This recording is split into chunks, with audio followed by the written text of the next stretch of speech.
All right, Pedram, good to see you again. And you know, look like you're getting a little flabby there. Yes, I am. It's important to stay on the path and keep training. So we'll start at the beginning, and the beginning is always keeping your hands up in front of you. And if you notice, it actually forms the shape of a square. And if you circle your hands, that forms a circle. You put them together, and there's a triangle.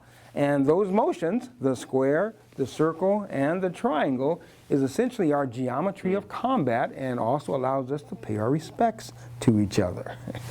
Now, you can use those same motions if you put your hands up here. If I were punching at you, there's your square, see your circle, and then there's your triangle, and I'm suddenly hit. How about that? Okay? And so if you were punching at me, same thing. There's my square, there's my circle, and then there's my triangle. And then from here, of course, I could do other things and actually take you to the ground if I needed to. Now, we practice these slow in order to get the feeling and to get the angles of many of our curves. But if we speed this up just a little bit, you see this can actually be really dangerous and actually painful. Yeah, it didn't feel great. And so, as motion comes in, what we really want to do is to deflect it, sometimes break it, and then that allows us to have an entry right into the target. And we can go into throws, we can go into locks, takedowns, and many other motions. Motions that actually look harmless, like this, actually can be quite devastating in terms of applying a choke and putting in a face claw. And what our art really specializes in, of course, is what we know as the animal styles. The tiger, the dragon, the leopard, the snake, and finally the crane. And these 5 animals, for hundreds and hundreds of years in China, have really defined the way the martial arts have developed. So, let's practice. Put your hand out like so. Like you're reaching, like you're just trying to stretch in the morning. You get up in the morning and you stretch. Someone tries to attack you, now stretch. At me, stretch toward, bang! See how easy that is? We take natural motions like stretching and turn it into part of our self-defense art. Okay? And see, it requires no effort at all. You just stretch, just like you're waking up early in the morning, and you intercept my motion and counteract me at the exact same time. Now, another thing that we could do, even more fundamental, say you were going to punch me. I've been down to tie my shoes. How about that? I get out of the way. You punch me again. I go, hey, hi there. Whoa, and look at that. The blow misses. Now, sometimes though, let's say you were trying to push me here. You push me there, and naturally I get drawn backwards because that's just a natural reaction. But suppose I take this natural reaction, you're pushing me here, boom, and I allow that to trigger my response.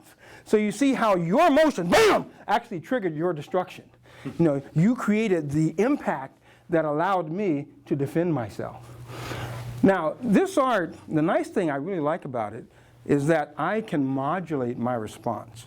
For example, when you pushed me, I could have just circled you like so, and I didn't hurt you at all. I might put you in a position like so, where you're really locked, and now you really can't move, can you? No, say no. No. You can't move.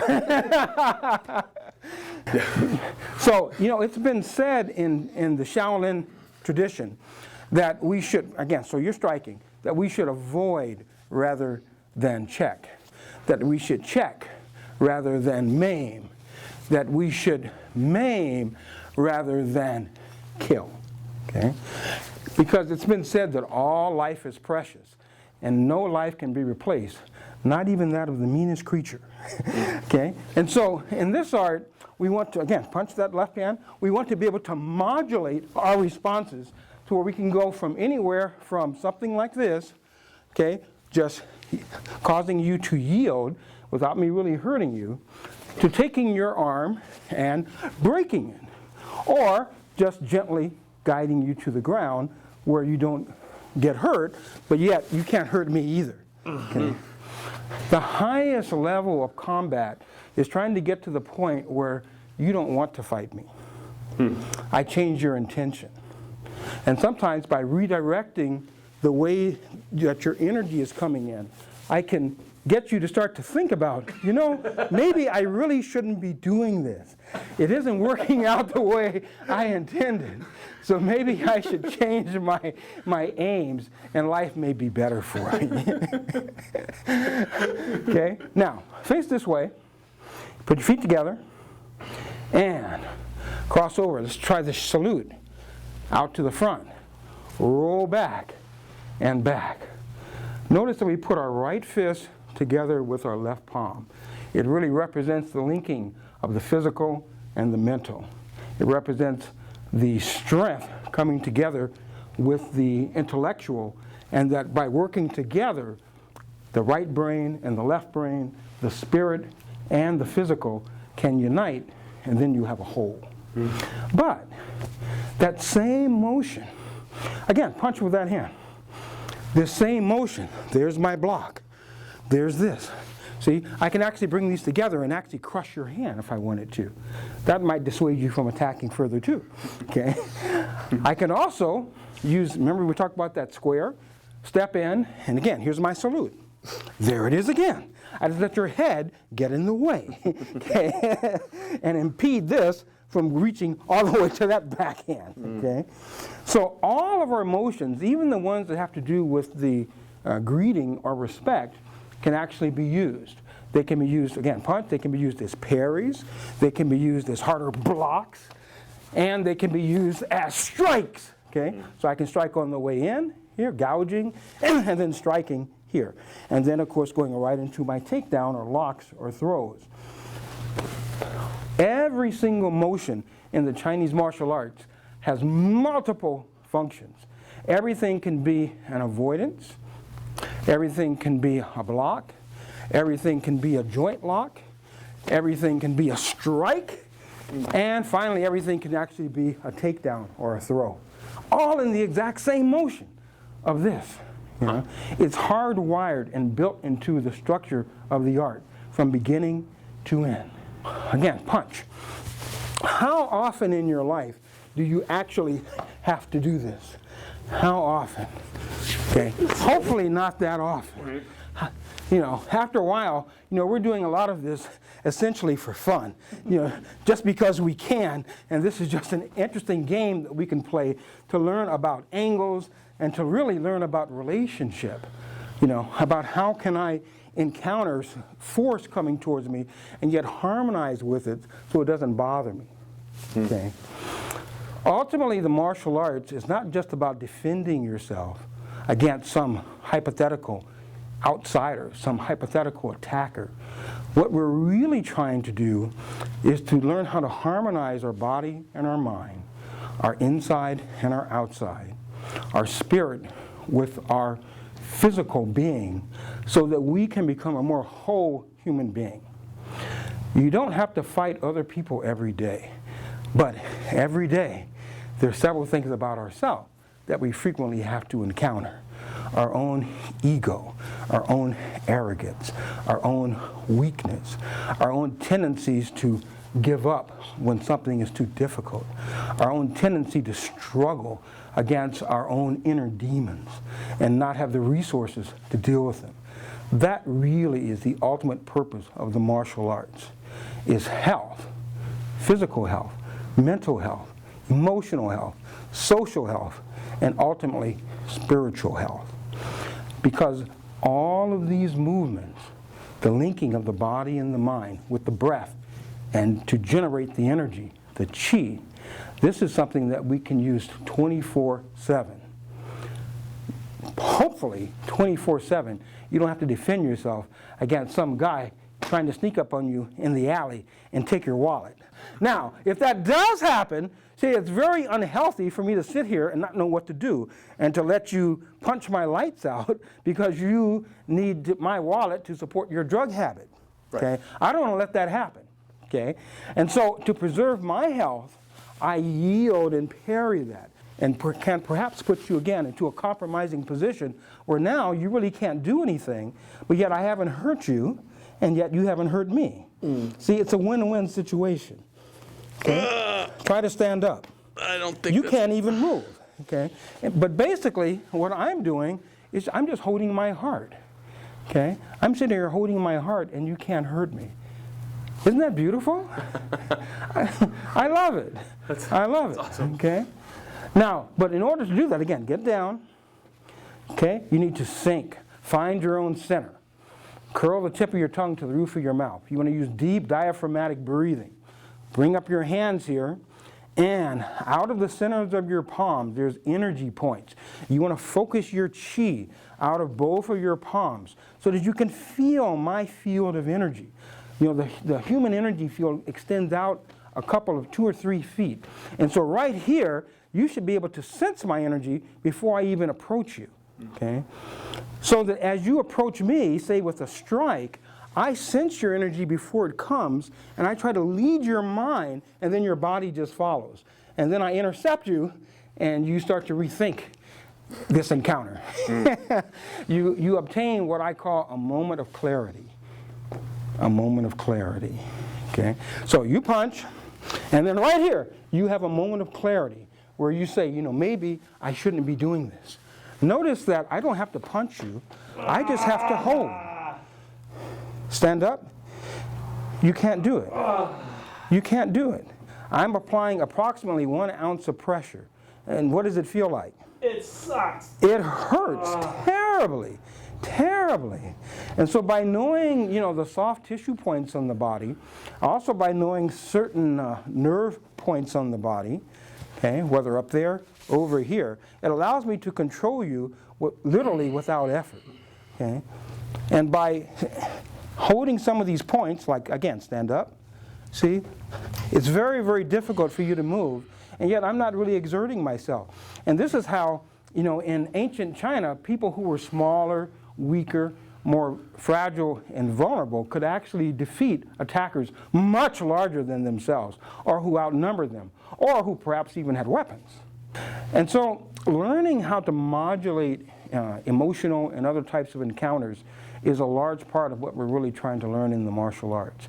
You might say that this art, all of these moves that we wind up doing, are essentially metaphors for the human condition and for human interaction. It isn't just about, again, fighting the boogeyman who's going to attack you coming out of the alley with that knife so he can take your wallet to feed his drug habit. Now that does happen. It does happen, but not to us. We don't allow that to happen because that's improper. It's an improper human interaction. And part of that balancing that the martial arts is really set up to do is to try to equalize encounters so that there's a win-win situation. But if I need those things, they're still there. You better they're have still them in your present. arsenal. Exactly. So ultimately, the martial arts is a way to teach us how to interact with ourselves, the different aspects of ourselves, body, mind, spirit, and then in the larger social context, how to interact with others in a balanced, strong, and healthy way with integrity. That's the purpose of the martial arts. Okay. Okay, now let's take a look at how one pattern can be used against many, many different types of possible situations, possible even attacking type of situations, okay? Again, we've been talking about this square and the circle and the triangle, okay? Now, these look rather innocuous just done in the air. However, let's say you were punching with this hand and I bounced right into your face, bam, and then use the other hand to follow through. That was against your right punch, okay? So, attacking high, boom, and then low if I need to. Now, but suppose you attack with your left hand high, and you punch me in the head, okay? No cut, by the way. Okay, and so, you punch. And again, I parry here, and again, I'm going to do the exact same counter that I did the last time. That was against a left punch. Suppose you punch right and left, and then again, I do the same encounter. Suppose you punch left and right. Left, right, and again, I do the same encounter. Suppose you punch right, left, and right uppercut. Right, left, and uppercut. Notice, bam, that again, I'm doing the exact same thing. So once I learn one pattern of motion, I can really apply it to anything. Suppose you grab my wrist. Same thing. I just ignore the fact that you grabbed me, and there I am then the exact same response. And so once we learn a pattern of interaction, it really doesn't matter what the attacker does. What matters is what we do. So, you try that. So, parry, bounce. What happens when you drop a ball on the ground? Bounces. Yeah, so the attacker is coming here, and you're going to bounce right into his face. So, parry, bounce. Now take the other hand and bounce, and then low. So, again, bounce, high, high, low. Again, block, high, high, low. Again, block, high, high, low. Focus. Sink your weight. Gather the chi from the earth, and then express it in your face, and in your voice, and in your chi. Better. One more time. Perfect, perfect. How did that feel? Good. And again, at the same time, I'm learning how to parry and how to respond. What motion is that? Circle. It's a circle. And so in using a circle, notice I blocked and struck at the same time, moved your hand out of the way, and then returned for another strike. Okay? Isn't that easy? You know, 3-year-old children, they walk around doing this all the time. They just don't know what they're doing. Okay? But once we learn how to use a pattern, notice I added the other hand this time. Once I learn how to use a pattern, I can actually use that to deflect almost anything. Okay? Now, this same principle can be extended, and the Chinese did this in China, to taking these motions and then converting it into what they were observing in nature, which was, of course, forces like yin and yang, you know, soft and hard, inner and outer. But also, they observed the creatures within nature and turned that into their art. So again, if the attack was coming here, I could respond with what's known as the tiger, the leopard punch, the snake, okay, the dragon, and finally, the crane, the white crane. Okay? So all of these arts were built into the structure of what happened in the Shaolin and other monasteries that became world famous in China. By observing nature and then applying those lessons to our own lives, we're able to take that and utilize it in ways that are effective, both for our own health and also for self-defense. And ultimately, to learn how to relate in a balanced way with nature to increase our own understanding and development. Okay, so those same principles that we do empty-handed or with swords can also be done one weapon against another. So if you had that sword and I had this spear, again, I cut high, you parry high. I cut low, you parry low. I sweep around and try to go low, and you block low. I turn around and go high, you go high. You try to cut me low, and I parry it by. I try to stab at you, and you make me miss. I come underneath, and you block the end. I come back and come over the top. I spin, and you parry. I try to shoot, and you block. You try to stab me, and I parry, and try to stab back, and you parry it away. I try to move this out of your hand entirely and try to sweep. Now you jump, and I attack from the ground, and you duck.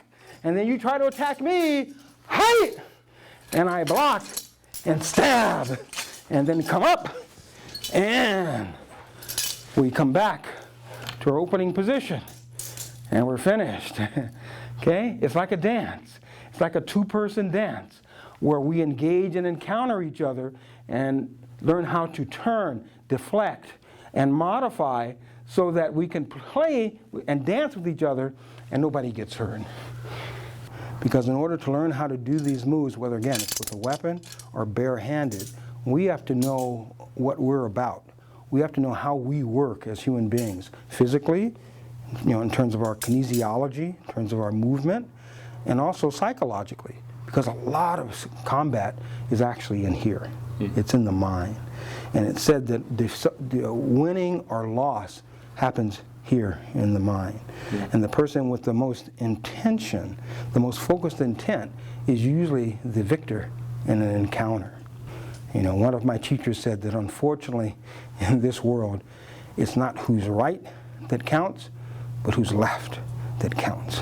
And a big purpose of the martial arts really is to change that by first changing our relationship with ourselves. And once we have confidence, then we feel the confidence to change the encounter with others. So that ultimately, we have a win-win situation. You win, I win. And peace is maintained. And we can each develop more fully as human beings. Again, the true purpose of the martial arts, self-development and development in the greater world as well. That's our ultimate goal.